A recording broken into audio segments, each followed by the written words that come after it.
So do we panic? No, you get guts. And guts, we can think about guts in three ways. The first is guts is about courage. And in business, it's about intellectual courage. It's about radical courage.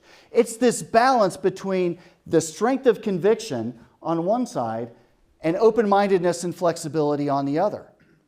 So when you think about it, if you're imbalanced on strength of conviction, you become obstinate, bullheaded, you're not listening to input, you believe your own propaganda and your own press and your own talking points, and hubris, as the ancient Greeks said, precedes a fall. On the other hand, you become so open-minded and so flexible that you lose the courage to act. You lose the courage to make a decision in the face of conflicting, contradictory, and incomplete information. Or some create hyperactivity by reacting to every single data point. And both problems can be fatal.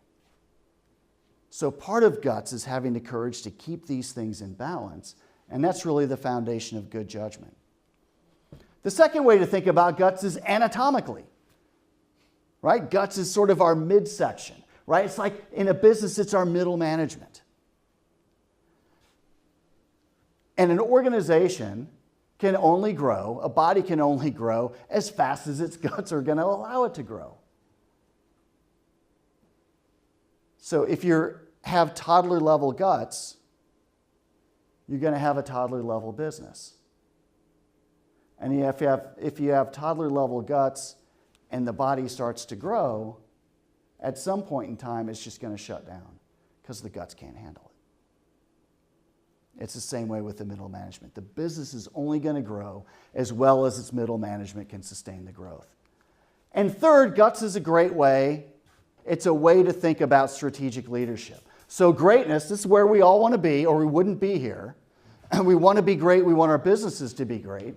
Greatness is the combination of you, your leadership, T, your team's working in a thriving organizational culture, and S, a strategy that enables you to compete and win in an intense environment. So let's break this. We've broken this down into 15 different habits, and we're going to showcase just a few of them, and you can see the rest of them on our website.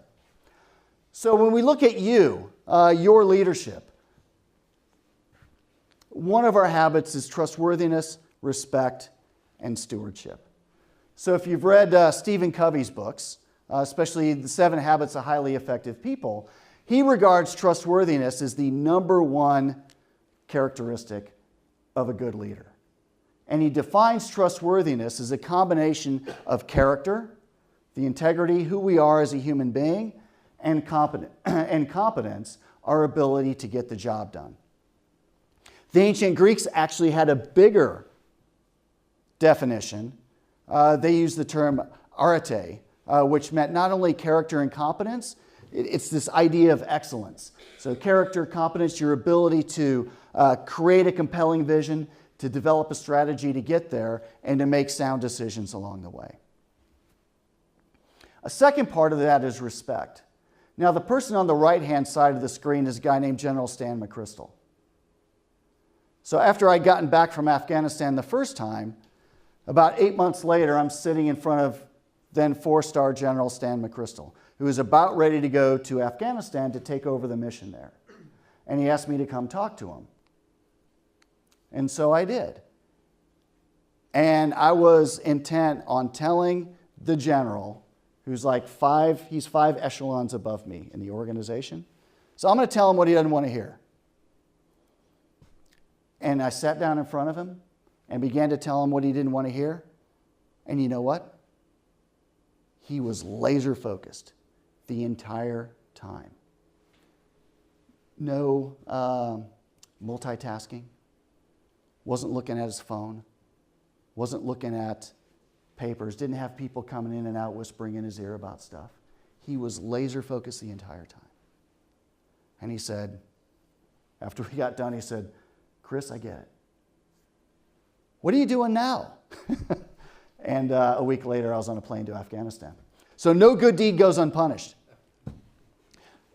A month or a year later, I'm talking to McChrystal again, and this is the day after a very damaging article came out in the Rolling Stone magazine, in which people on McChrystal's staff were reportedly said, not so nice things about the president and other people. So this is a major crisis. He'd been up all night dealing with it, and he knew that he was going to have to submit his resignation as soon as he got back to Washington, D.C., and he was flying back there the next day. One of the last people to give him a presentation, give him a briefing, was me. And I knew the man had been up all night, that he's dealing with something that is probably going to have career consequences and probably going to have strategic consequences in Afghanistan. And I'm talking to him about some complex issue with Pakistan, Afghanistan's neighbor. And you would have expected McChrystal's mind to be wandering, to be on different things. But he was laser focused. And you got McChrystal's attention when he gets up on a whiteboard and starts drawing stuff. And so he's up on a whiteboard and he's drawing stuff, fully engaged in this conversation. And you know what? He treats everybody like that. And it's a lesson in respect that I will never forget. Now, McChrystal also talks about leaders being gardeners, being great stewards of their organization and of their people. When you think about what a gardener does, when you think about what a steward does, they cultivate. They cultivate the ground. They cultivate their organizations. They cultivate their people to be better, to be able to thrive and be better than before the gardener was there. And ultimately, those kind of leaders leave a legacy in the hearts and the minds and the souls of the people that they interact with. Second part about you is empathy. Now, empathy is the art of understanding. It's the ability to see the world and to see ourselves through the eyes of others, through the eyes of our clients, through the eyes of our competitors, through the eyes of our own employees. And it's extraordinarily difficult to do because we tend to privilege our own views over those of others. So empathy takes a ton of effort. Now, empathy is not the same as sympathy. And empathy doesn't even require good people skills. Steve Jobs, who is on here, was a notoriously difficult person to work with. In fact, he was ousted as CEO of Apple because he was so difficult to work with. So Jobs eventually winds up at Next, and you can dial in this YouTube video. And this is Steve Jobs talking to his organization about a marketing strategy. And you know what? He's using empathy. He's talking about the views of his competitors and customers and clients. And it's a fascinating study of empathy. Now, Next failed as an organization, but Jobs then went on to Apple, and the rest is history. Now, let's look at teams in a thriving culture. Now, we tend to we want diverse organizations. We want diverse leader teams. And diversity is really, really important. Diversity and balance are different things. And organizations actually need both. So one way to think about balance is to think about 4 different leader types formed by different human tendencies. So on the North-South Axis is introverts versus extroverts. Introverts get their energy from being by themselves, right? Extroverts get their energy by being with other people. And then on the East-West axis are detail-oriented people and vision-oriented people. Some people are motivated they like to nerd out on the details and really focus on them, and some people just get fired up by big ideas. And when you create that into a quad chart, you find 4 very fascinating leader types that every organization needs. So if you're an introvert and detail-oriented, you're what we call an operator. You're somebody who is mission-focused, you make the trains run on time, you get the job done right every single time, you hold people accountable, you enforce standards. If you are a vision-oriented introvert, on the other hand, then you're a maverick, right? You're somebody that loves to wrestle with complexity. That gets really charged up by wicked problems, and you figure them out. A vision-oriented extrovert, on the other hand, is a pioneer. A pioneer is somebody who loves to rally people behind new innovations and big ideas and motivate them to achieve more than they ever thought possible. And finally, a detail-oriented extrovert is a reconciler. Reconcilers are masterful at building teams, at building consensus on really difficult problems, on managing processes, and keeping people on board. And you know what? Great leaders come in all four types. And every organization needs them. So let's take a look at some modern business leaders. Who's on the top right? Yeah, Steve Jobs, right? Is that right? Yeah, top right. Steve Jobs. He's a maverick. He's an introvert. He's vision-oriented and did amazing things with Apple. How about the lower right?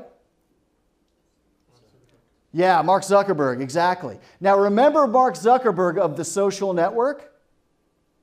Had some real challenges. And then brought on Sheryl Sandberg, who is somebody that is a detail-oriented introvert. Once he brought on Sheryl Sandberg, Facebook took off. Now in place of Sheryl Sandberg, I've got Indra Nooyi, right? The CEO of Pepsi, detail-oriented introvert. And then how about down here? Anybody know? Meg Whitman. Yeah, Meg Whitman, CEO of Hewlett-Packard and former presidential candidate. All extraordinary leaders. Extraordinary leaders come in all four types. You don't have to be an extrovert to be a great leader. You don't have to have a lot of big ideas to be a great leader either. And all four of these are or were great leaders. So how does this work in organizations? Well, remember Google. So Google in the late 1990s was being run by Larry Page and Sergey Brin, two visionary founders. And they were getting a lot of attention. A lot of people getting really fired up about Google. But you know what? Google wasn't making any money. And in fact, Page and Brin were making business decisions that were damaging Google's ability to make money. And so finally the investors had had enough. And they said, look, you need to find somebody who can actually run a business. So eventually they relented and they brought on Eric Schmidt, a detail-oriented extrovert who brought with him John Rosenberg as a senior vice president.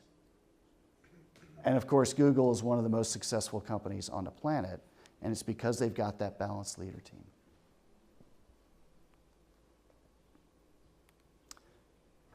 Leaders who value a thriving organizational culture, smoke out and stop toxic leaders.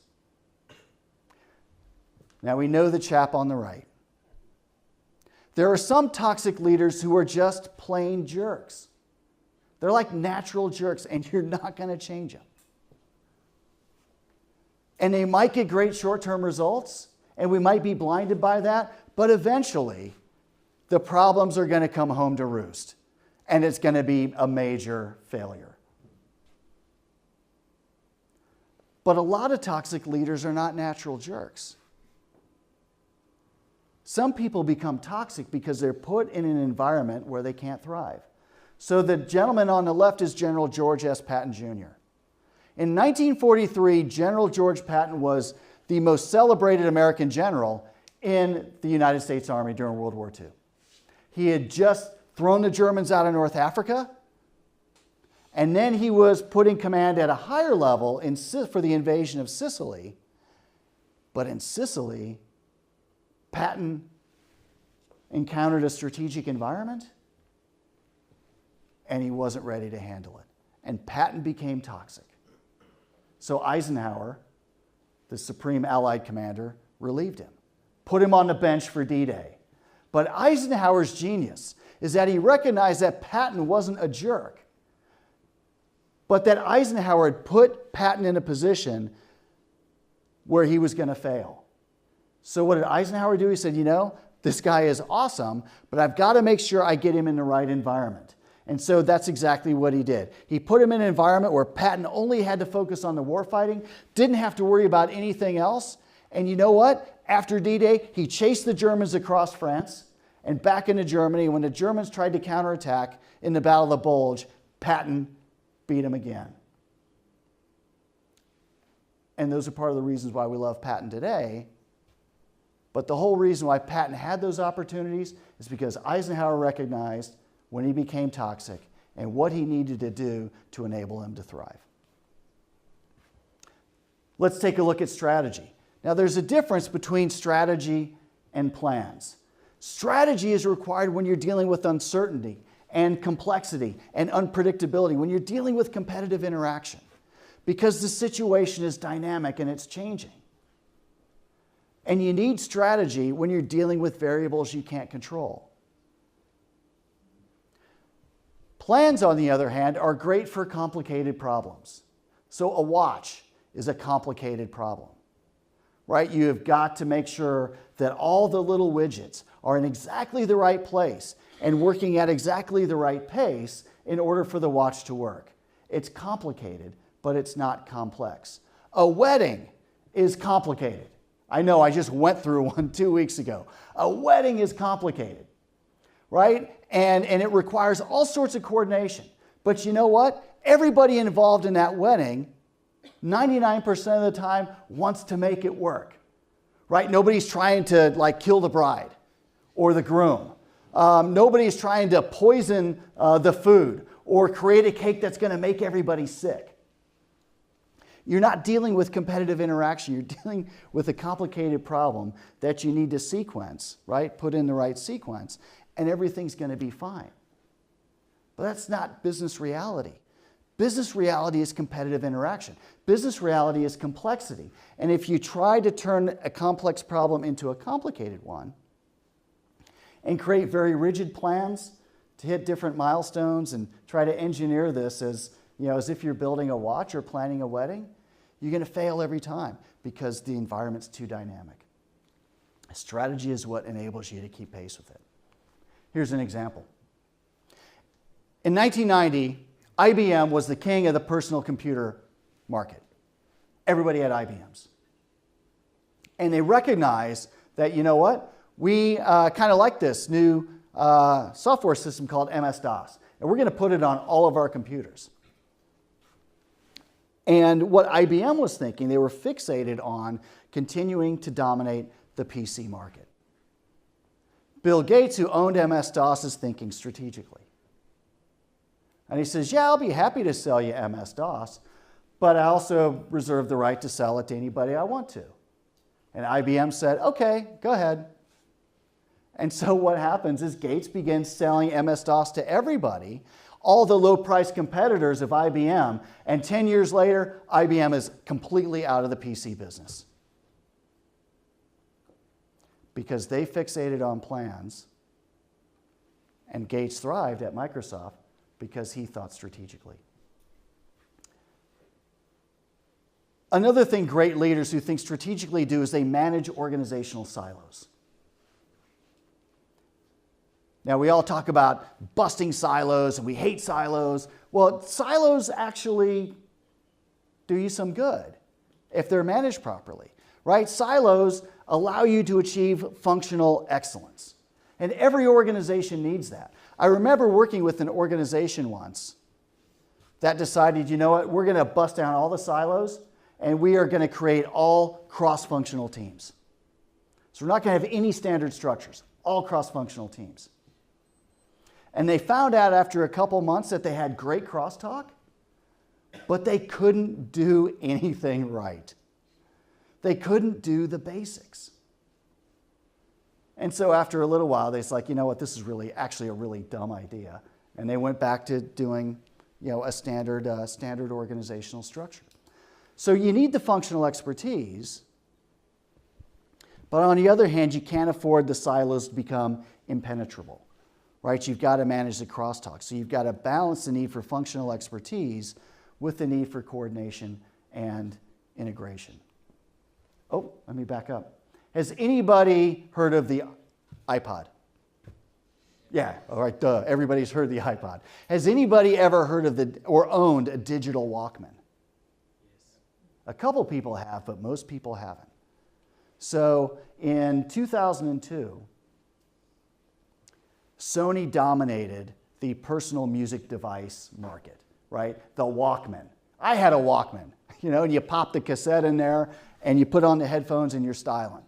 And they said, you know what? What we really want to do is create a digital Walkman to take advantage of the new technology. But they couldn't manage their own organizational silos. And so what happened is one department creates a digital Walkman and another department creates a different digital Walkman, basically the same price point. And so Sony rolls out 2 competing digital Walkmans. And everybody's like, huh? And then at the same time, Apple rolls out the iPod. And it was game over for the digital Walkman. So does all of this stuff work? All this idea of guts and leadership and teams in a thriving culture and strategy that helps you compete and win. Does it work? Well, we applied this in Afghanistan in this very deadly environment. And we said, you know what? As we diagnose the environment, as we look at what's really going on and why the insurgency is getting stronger, even if they're suffering a lot of attrition, we said, we need to focus on relationships. Now, these are paratroopers, airborne rangers, right? Talking about we need to build relationships with people. But that's what we needed to do. And so we started building relationships with Afghans, elders, and munchkins. We began working with local governance councils on their priorities. So this is a village called Sao in Kunar province, and they are working on plans to build a school. And that school is still working, still functional today. We worked with governance structures, local shuras, on their own priorities. And we figured, you know what? If we can work together, we may be of different cultures and we may be of very different mindsets, but there's probably ways that we can work together to achieve mutually beneficial outcomes. And so we worked together with their local traditional governance structures, shuras or councils. Now remember this face right here. Of course, we worked together with the Afghan National Army, helped them build their capacity to be able to plan and execute operations. And we had a little fun, show the human side. So this is one of my company commanders who is plowing a field with a couple of oxen. So leading from behind, so to speak. We would play cricket. This was the Ghaziabad cricket team, a bunch of high schoolers. And of course, we don't know how to play cricket, so they absolutely cleaned our clocks. This is Joey Hutto, the guy that took over for Tom. And Joey was absolutely masterful. I mean, he comes into one of the deadliest environments, having to come in after a beloved commander who had just been killed. There's probably no harder job that anybody faced on the planet than this guy, Joey Hutto. But he was absolutely masterful at building relationships and working together with people and getting people on our side. And remember this guy, the #1 insurgent leader, the guy who had 95% of the people on his side and is motivating them to fight and fight hard. That's leadership. Well, what was also leadership is about 6 months later, he signed an agreement with the elders saying, I'm not fighting anymore. I want to give this a chance to work out.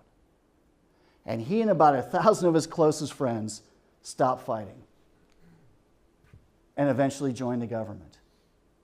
And a couple of years later, I'd actually met him, who is my #1 adversary,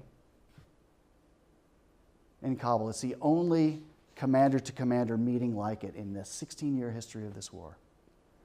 And this guy right here, a guy named Gul Muhammad, former district governor of the area, he comes up. He'd never seen me in civilian clothes. So he comes up to me and he's like, looks me in the eye, he says, state your full name. And I said, Christopher Kalinda. And the man literally bursts into tears, gives me this gigantic bear hug and says, Kalinda, which is how they pronounce my name. Kalinda, you came back. I never thought I'd see you again. I've now met with my former adversary 10 times. So whenever I go to Kabul, we meet. And of course, getting his perspective on things, it was really fascinating. So why did this all work? Well, it worked because not only did we do these three things well, leadership, teams, and strategy, but we integrated them. And the integration is where the magic is. So a lot of organizations will hire an executive coach, they'll hire a culture guru, and they'll hire somebody to write a strategic plan, but they're all coming from different perspectives. It's not integrated. It's not properly joined up. And it generally doesn't work. But it works when you integrate. So how do I start? I want some of that. How do I start? Well, the first way to start is by multiplying your experiences.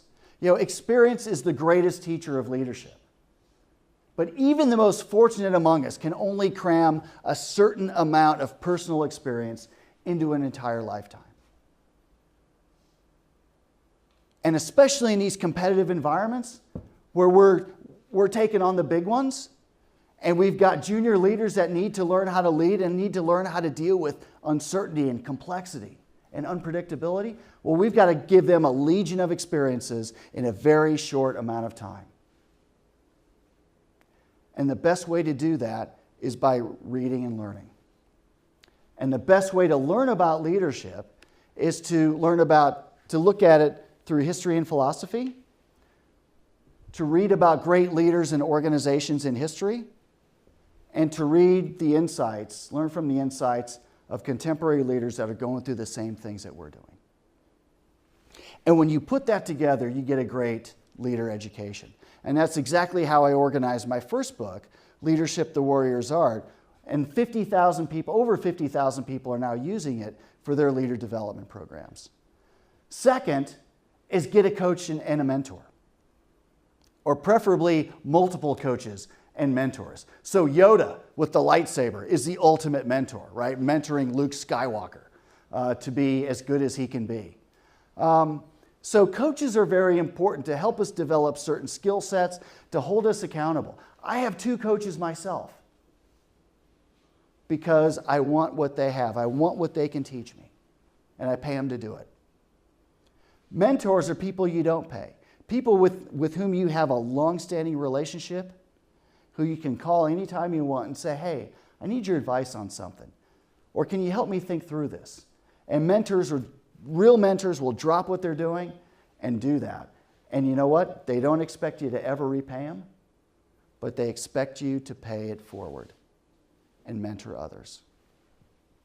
And then finally, a third way is to use history as a classroom.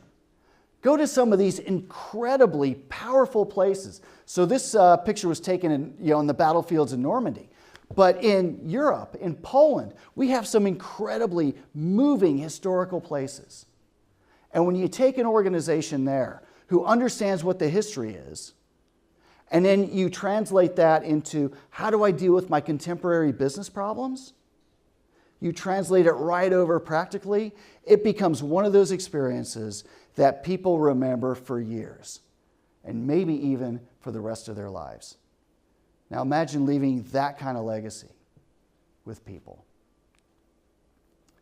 And another way is to build resilience within your organizations. And a key way to do that is through ownership. Has anybody rented a car here? Most people have. Has anybody washed that rental car before turning it in? Yeah, exactly. You'd be insane to do that, right? But if you own the car, you're going to wash it. You're going to take care of it. You're going to change the oil. You're going to make sure that thing runs because it's a reflection of you and it's an investment that you've made, and you want to make sure it stays with you for as long as possible. So here's a question. Do you want your employees and your coworkers to treat your business like a rental car or like an owner? Second is give people an opportunity to make an impact. Google has 20% time where they section off a day a week, 20% of the work week, so people can get together and just think big thoughts and figure out ways that they can make a huge impact on your organization. Imagine if we could do that in our organizations. Imagine what the 70% unengaged would turn into if they felt ownership and if they felt they could really make a lifelong impact on the company. And then finally, give people challenging experiences. Enable them to grow. Allow them to take on tough problems and give them the freedom to fail. And then coach them afterwards. Because giving people experience dealing with hard problems and dealing with strategic environments when the stakes are low is going to enable them to learn. And when they get to a senior leadership level, they're going to know what it's like. And the chances that they're going to make good decisions when the stakes are very high go up exponentially. So having the courage to give people those challenges and allowing them to fail is critical to our resilience as an organization. So the question is, do you have the guts to succeed? Do you have the guts to fight and win? And does your business have the guts to fight and win when the chips are down? Now, it doesn't have to be a mystery. We've actually developed an assessment that I call the guts check. And it's 19 questions. It's right on the website. You can take it. It'll spit out a score. And it'll show you on leadership, on culture, and on strategy where you are as an organization. And you can have your people take it too. And we can even work with you to do a 360 assessment so you can find out exactly where you are as an organization. So that's a little bit about leading with guts. Of course, there's a lot more content behind that, but the bottom line is greatness, where we want to be, is about you and your credibility as a leader, your teams in a thriving organizational culture, and a strategy that enables you to fight and compete and win in a difficult marketplace. Thank you very much.